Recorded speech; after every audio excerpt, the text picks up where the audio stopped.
Hallo miteinander, I'm Gesh86 and this is Nitroid. Last time we have collected the drill as well as another key, and between videos I brought us back to 1-2. Now before we would have to press switches to get through this area, but now that we have the drill we can get a neat little shortcut. We can also pick up a cucumber that regenerates our energy.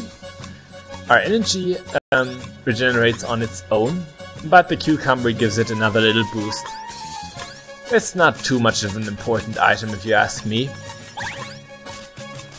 Now, throughout the Let's Play, you've often seen me pass these brown signs, and whenever I did, a text box would try to pop in. Now, that's pretty much the in-game tutorial. Of course, everything is in Japanese, so if you're like me, you might not be able to understand it. But this game isn't an RPG or some other kind of rocket science. You should be able to figure out the basics. Now we just used the key that we've gotten last video, and we can tackle our very first, well, bigger puzzle of the game. We have 3 switches to work with, and our first objective in this room is to pretty much get rid of the blue breakable blocks. To do that, all we need to do is use the yellow switch. The others aren't important yet.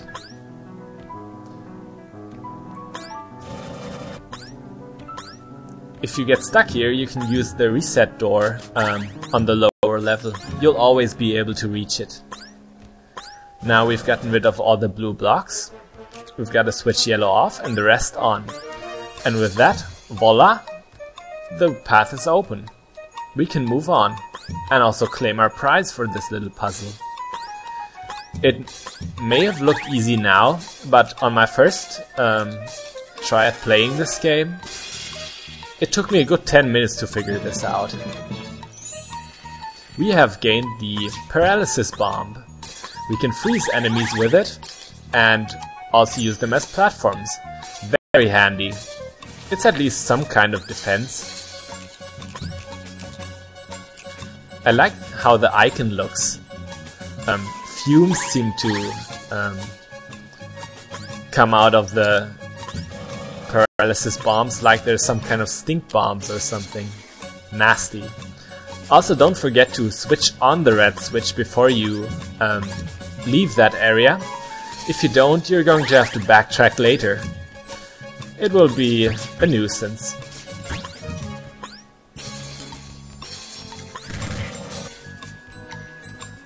Now, at this point of the game, you have pretty much 2 options. You can either progress normally with your new tool, or you could backtrack to 1-4 all the way to the left. 1-4 was the room where we got the drill, and here is another optional goodie that we can get with the Paralysis bombs. What that goodie is, it's one of those UFOs that I've talked about very briefly earlier. It's pretty much the semi-optional collectible of the game.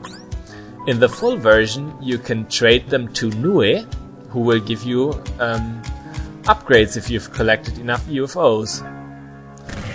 In the trial version, however, the UFOs have no purpose, they're just there for collecting. Right there we see it.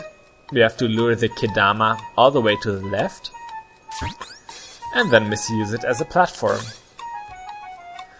I don't think there's a way to make it over here without getting hit at least once, but it doesn't matter all that much. Now, there's a little jump cut incoming to spare you from some backtracking.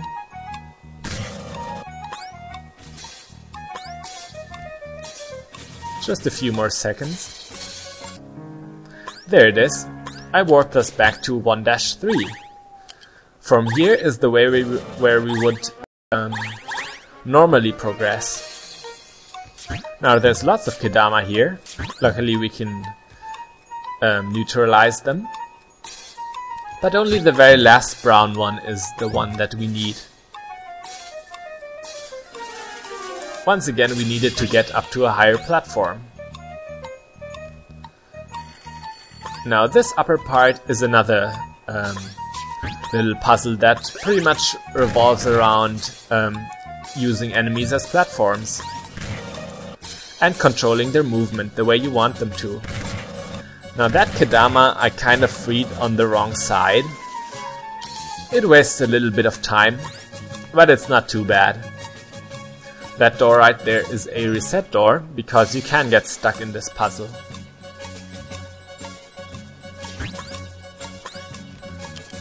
Now before you destroy this wall, wait for the Kedama to turn back.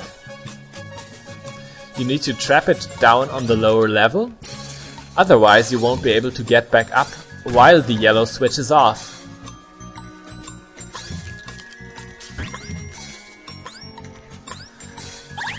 Now for this last Kedama, you need to watch out not to free it on the left side. Then you'd also have to restart. And with one last shot, this puzzle is also done. Now 1-6 is the final room of the game. It is a boss arena. We have to face off with Alice Margatroyd, the 7-colored puppeteer, and Yokai Magician, a girl of many talents. Now all we have to do for this fight is to reach the top left of the room and collect an item there. If we do that, we win. Now, as easy as that sounds, it's of course not the case. Right now, Alice will do anything she can to keep us from collecting that item, and she'll just keep bombarding us with her exploding dolls. You'll be very lucky if you can make it up there, so what you should rather do is go to the lower part of the arena.